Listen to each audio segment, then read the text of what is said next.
Ang Philippine Air Force ay kailangan na ngayon din na mag-umpisa na ng training para sa mga piloto kasunod ng plano nito sa pagbili ng mga 35 to 40 multi-role fighters. Pero bago tayo magpatuloy, huwag niyong kalimutan pindutin ang subscribe button para lagi kayong updated.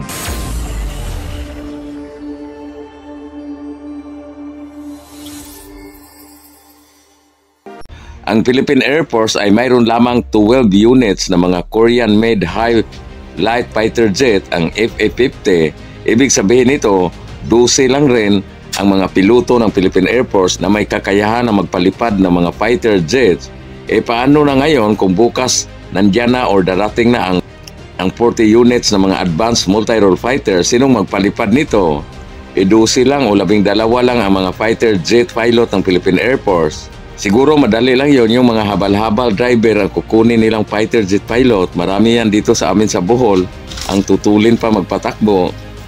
Sa totoo lang, gusto ng Pilipinas or nais ng Pilipinas na makabili ng mga 40 units na mga multi-role fighters.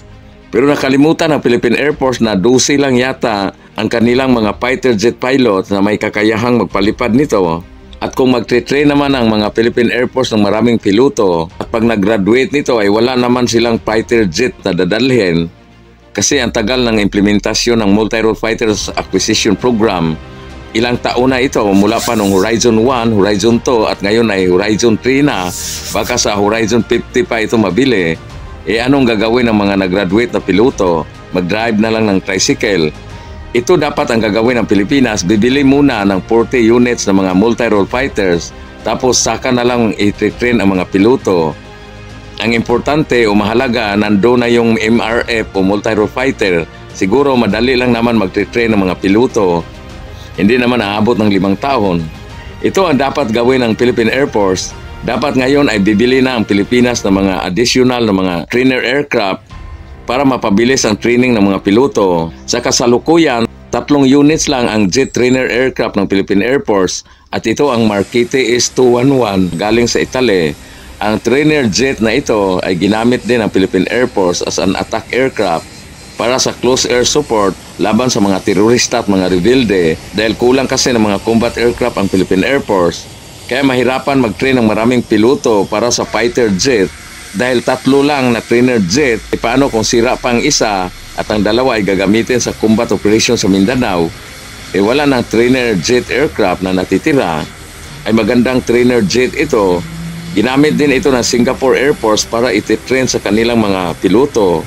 Pwede rin bibili ng Philippine Air Force ng Il-39 Albatros Advanced Trainer Jet na gawa ng Czechoslovakia.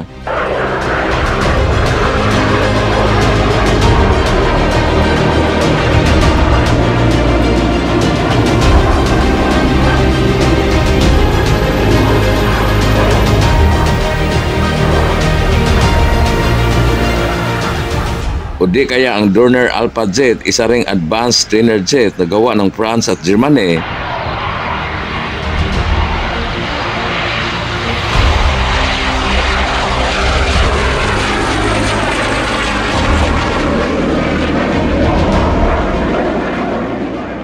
Kasi kung aasa lang ang Philippine Air Force sa 3 trainer jet, baka ma-overpatig ang mga eroplano na ito, ang S211 Marquette at babagsak.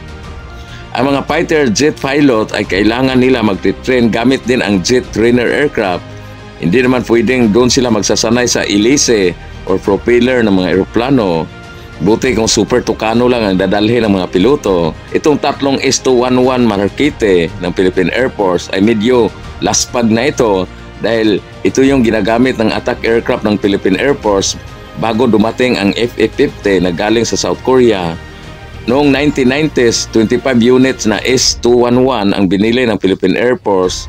Sa 25 na units na S211 Marquette, 15 units nito ay dito na inasimbol sa Pilipinas sa PADC or Philippine Aerospace Development Corporation. At sa 25 units, 3 na lang ang active at natira ngayon na ginagamit na trainer jet ng Philippine Air Force.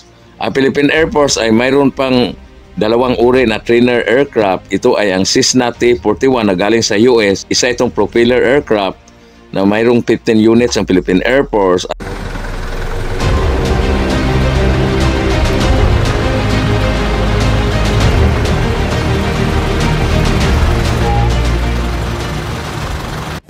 ang SF-260 Marquette na galing sa Italy. Isa din itong propeller aircraft na kung saan mayroong 19 units ang Philippine Air Force.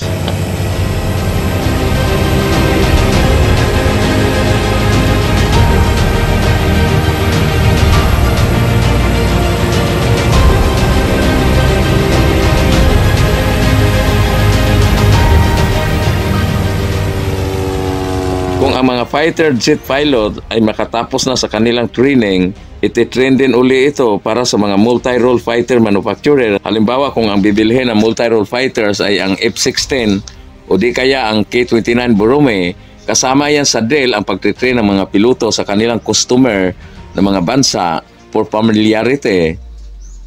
Noong nakarang buwan ng Mayo sa taong itong 2024 ay mayroong 60 na mga piloto na nakatapos sa kanilang training for military pilot training.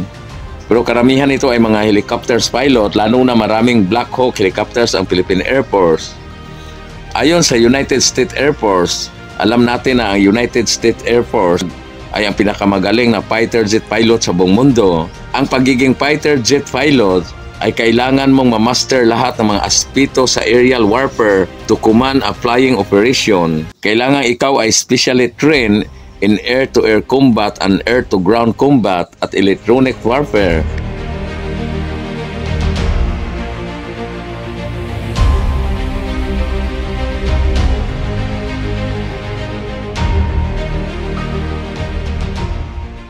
Kailangan marunong ka mag-inspect ng mga weapons and operating system at i-review mo ang intelligence and weather information at masiguro na ang eroplano ay pre-flighted, inspected, loaded, and equipped and manned for mission, supervised mission planning and planning operation and filing of flight plan and crew delivery. Mag-develop ka ng plan and policies at i-monitor mo ang mga operation at mag-advise ka para sa mga commander. At para maging magaling ka na multi-role fighters pilot, kailangan mo ng 3 to 4 years and perform monthly ground and flying duties. Kaya hindi para madali maging isang pinakamagaling na multi-role fighter pilot.